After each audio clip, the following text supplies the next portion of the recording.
어린 몸으로 다리 하나 없어도 죽을 고비를 넘겼지. 거기서 이제 항암 치료할 때마다 못 먹으면은 마음이 아프고 태웠는데 이렇게 소중한 딸을 잃어가지고 너무 마음이 아프고 우리 딸 앞에서는 안 오려고 했는데 하느님 두 번 기적을 주시옵소서. 한 번 더 기적을 주시옵소서. 지난달 24일 이곳 동화성 세무서에서 일하던 강윤숙 민원팀장이 한 민원인 응대 도중 쓰러져 뇌사 상태에 빠졌다. 이틀 전 결국 세상을 떠나는 안타까운 일이 있었습니다. 오늘 가족과 동료들의 배웅 속에 23년 베테랑 직원 고 강윤숙 팀장은 마지막 길을 나섰습니다. 그날 도대체 이곳에서 무슨 일이 있었던 걸까요?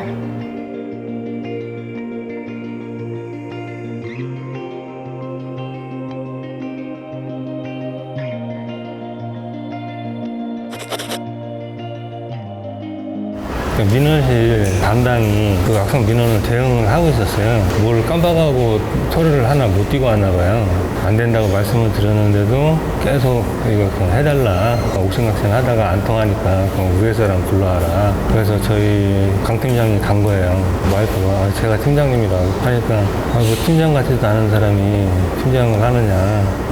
더 높은 사람 데리고 와라. 이렇게 옥신각신 좀 더 하다가 갑자기 심장을 보여잡고 놀래가지고 그냥 그 자리에서 휠체어에서 그냥 바닥으로 쓰러진 거예요. 대화 도중에 순식간에 그런 일이 벌어졌어요.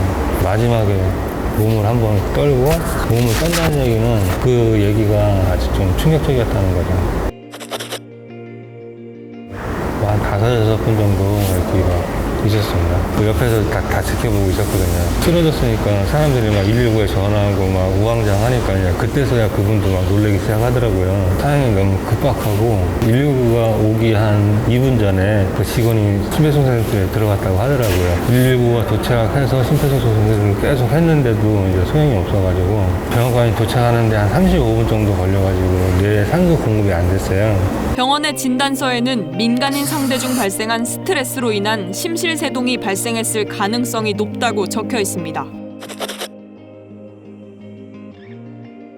가다가 나중에는 뇌사 판정을 받게 됐어요. 더 이상 아프지 않게 보내주기로 결정을 했습니다. 저도 지금 위험 4기거든요. 힘든 싸움이 될 건 알지만 형사권하고 민사를 좀 준비를 하고 있습니다. 연락처도 알 수 없고 사과라도 좀 듣고 싶은데 법적으로는 다 막혀 있잖아요. 사과조차도 못 받은 상태에서 보내야 된다는 게 참 억울하죠. 이거 전국에서 2등 했다는 소리를 듣고 기분이 굉장히 업데이트였었어요. 아침부터 쓰레기 치우기 전까지 점심 때도 막 직원들하고 아주 즐겁게 밥 먹으면서 얘기했고 서장님한테도 가서 막 자랑하고 기분이 좋은 상태였었거든요. 초창기에는 일반 업무를 보면서 그 밑바닥부터 이렇게 쭉 해서 팀장까지 간 거거든요. 저는 CCTV 보고 알았어요. 일이 이렇게 힘들고 정신없는 일이었구나. 악성 민원의 공무원이 다치는 일, 어제 오늘 일이 아닙니다. 지난 3월 충북 보훈행정복지센터에서 술 취한 60대 민원인이 직원에게 주먹을 휘두르는가 하면 불과 며칠 전인 지난 14일에도 청주지방법원에서 상해죄로 불구속 재판을 받던 20대 여성이 법원 공무원을 폭행해 다치게 한 혐의로 구속되기도 했습니다.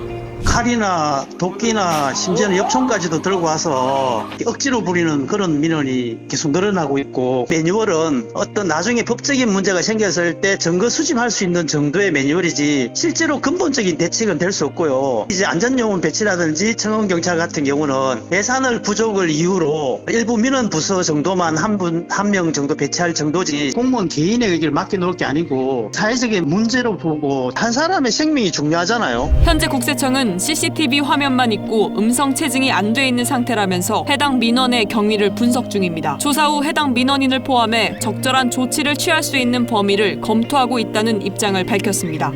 이런 일들이 되풀이될 때마다 쉽사리 저항하지 못하는 신분 특성상 공무원 개인이 홀로 참고 견뎌야 할 일로 삭혀왔던 것도 사실입니다. 더 이상 안타까운 희생과 죽음이 없도록 어느 곳에서 일하든 같은 보호를 받을 수 있게 현실적인 방어막이 제대로 작동하는 사회가 돼야 하지 않을까요?